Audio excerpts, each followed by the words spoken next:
It was so bad, and they pretended it was good, and they're doing the same thing with her. She was a bum 3 weeks ago.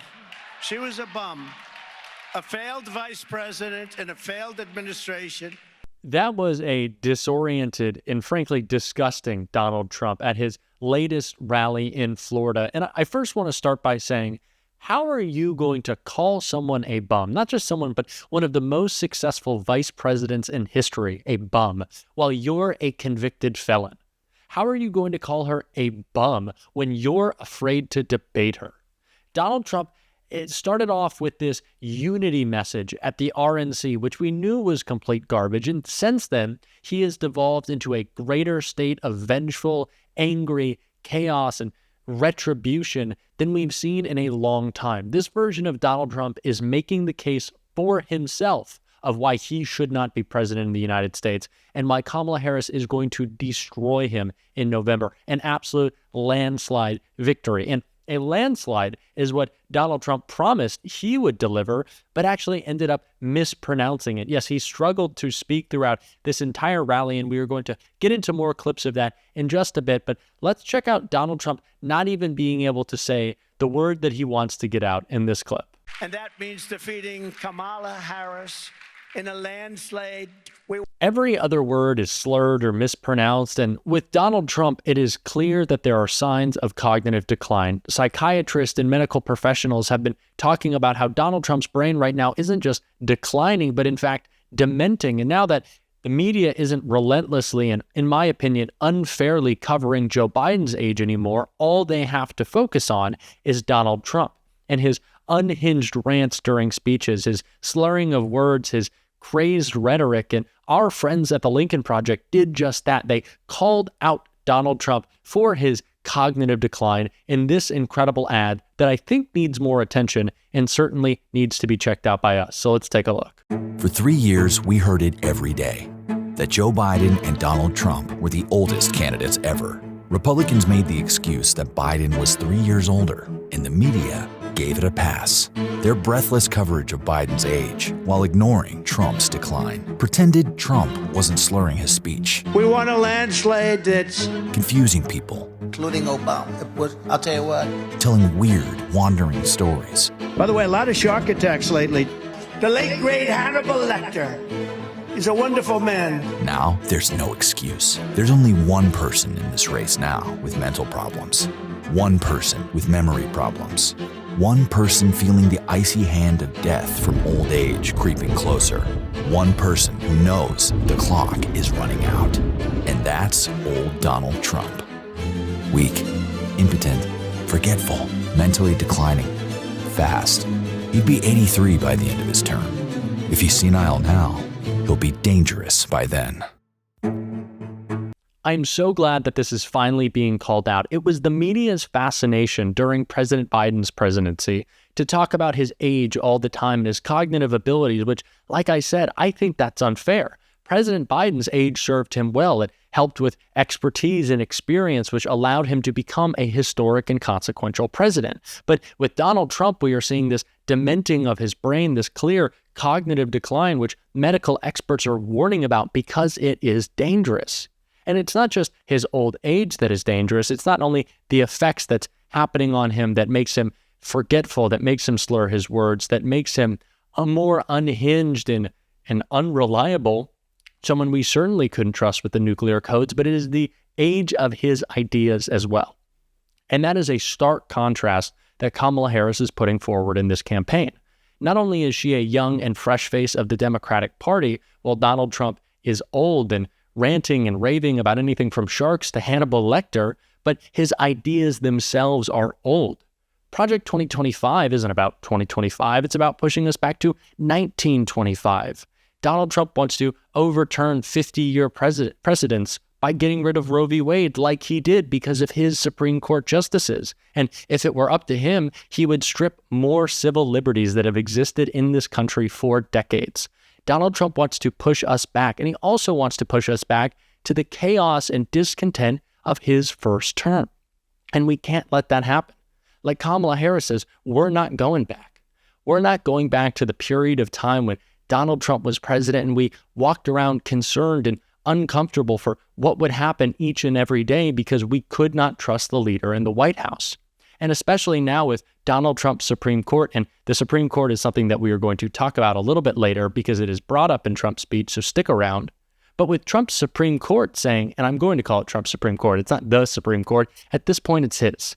With the Supreme Court saying that presidents can be kings if they want to, we need someone in the Oval Office who has the character of a Joe Biden, the character of a Kamala Harris, who doesn't want to abuse that office like Donald Trump has done with any bit of power he's gotten in his entire life. He has corrupted it. He is a criminal. That is clear. But we need someone like Kamala Harris with real character that we have seen in public service, who has gone after the corrupt, who has gone after criminals like Donald Trump, who would respect the office, not abuse it like Trump, but use it to stop people like Donald Trump. That's what we need. And that is the contrast that is so clear in speeches like this from Donald Trump. It is clear that we cannot go back to these old ideas. It is clear that we cannot go back to this chaos presidency that he had. And it is clear that we don't want to go back to the destructive and angry and frankly evil time that was the Trump presidency. A hateful time for sure. And that hate keeps coming out of Donald Trump. He has such anger towards Kamala Harris because she is absolutely destroying him and polling and fundraising right now, just flat out embarrassing him, that he's now trying to attack her. And he did so in just a really gross way in this clip. Let's check it out. Radical, liberal, Kamala Harris gets in. And by the way, there are numerous ways of saying her name. They were explaining to me, you can say Kamala, you can say Kamala. I said, don't worry about it. It doesn't matter what I say. I couldn't care less if I mispronounce it or not. I couldn't care less. Some people think I mispronounce it on purpose, but actually I've heard it said about 7 different ways. There are a lot of ways. There are a lot of... The mispronouncing of Vice President Kamala Harris's name is something that I see a lot of Republicans do. And I know they do it not because they don't actually know how. There was a funny ad when Kamala Harris first ran for Senate in California, which had a couple of people saying her name differently, mispronouncing it, and then finally at the end they said it right. It's Kamala, like Mamala. And it's funny because, yeah, sure, some people might read it, they might mispronounce it, that's totally okay, but Republicans do it. They do it because they want to. They want to mispronounce her name. And it's just gross. Like, this is the attack that you're going to make. You're going to mispronounce someone's name because you have differing political views with them. It's like, this is what we've been talking about so much on the show, about how Democrats want to work across the aisle. They want to work to pass a bipartisan border bill. They want to work to pass a bipartisan infrastructure law. But Republicans don't want to do so. They want to dehumanize and attack their opponents every chance they get with nasty and angry rhetoric because they have no policy positions. Donald Trump has no policy positions to compare to Kamala Harris's because he has no policy. His only policy is serve Donald Trump in every way possible. And so, yes, he resorts to terrible attacks like this, and we've seen racist and misogynistic attacks from the Republican Party already calling Kamala Harris a DEI vice president. Well, Republicans, I have this to say to you. Kamala Harris has been in public service. She has been a public servant. She has been an elected official longer than Donald Trump and J.D. Vance combined. She is more equipped than both of them together to do the job of president, and she will do the job of president and succeed to a higher extent than the wildest imagination of what Donald Trump could come up with. Because she is Kamala Harris. Not Kamala, not Kamala, because she's Kamala Harris. And so I'm tired. It really makes my blood boil seeing them mispronounce her name purposely because they have no real policy concern that they could raise. And so instead, they just have to attack her. And really, of all the attacks that Donald Trump tried to make on Kamala Harris, this next one during his speech was probably the most ridiculous. She went back to him, and she will go back. If she ever got in, she will go back to all of those horrible original thoughts that she had. She'll appoint hardcore Marxists to the Supreme Court to shred our Constitution. Really? Her Supreme Court? If she appointed new Supreme Court justices, her Supreme Court would try to shred the Constitution? What are we talking about here? His Supreme Court just decided that presidents could be kings if they wanted to. His Supreme Court, 2 of the justices, have been supporting the January 6th insurrection, with wives involved with it or flags flying upside down showing their support for one of the darkest days in the history of our country? Are you serious? It's Kamala Harris's hypothetical Supreme Court that would shred the Constitution, not your Supreme Court that has already tried to. I'm surprised they didn't break in and try to crack the glass and take the Constitution out Nick Cage style for you and shred it. I don't know what's going on with Donald Trump and the attacks that he's trying to land, but they are not making sense. And it is creating an incredibly clear contrast between him and Kamala Harris, just in his own speeches. Now, Donald Trump doesn't want to debate Kamala Harris, obviously. He's incredibly afraid to. But even without seeing them both, that split screen on stage, it's clear that the American people should be able to draw the contrast between just this uncomfortable, gross, disgraceful person that is Donald Trump and this forward-thinking visionary of a candidate who is Kamala Harris. And if they don't end up debating, I want an opportunity to create a bit of that contrast, a bit of that split screen. So we sat through an entire Trump speech. Let's watch some of an amazing speech that Kamala Harris delivered. Let's check it out. Today, we face a choice between two very different visions for our nation. One focused on the future, and the other focused on the past. And we are fighting for the future.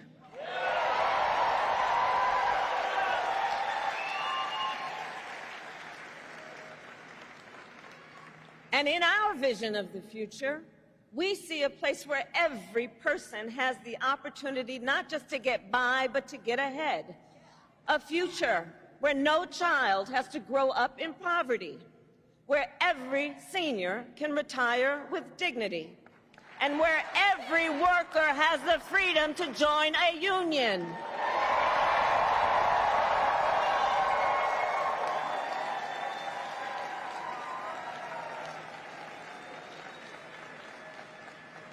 We see a future with affordable health care, affordable child care, and paid leave, not for some, but for all.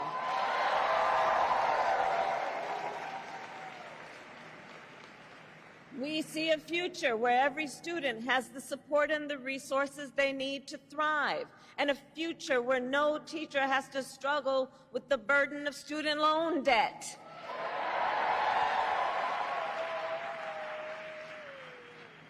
So as an example, our administration has forgiven student loan debt for nearly 5 million Americans, and twice as much for our public servants, including our teachers. I love the way our vice president talks about freedom. Not just the freedom to get by, but the freedom to get ahead. There's so much hypocrisy in the GOP. They want to talk about backing the blue while they support a convicted felon. They want to talk about securing the border while their nominee for president blew up the bipartisan border deal.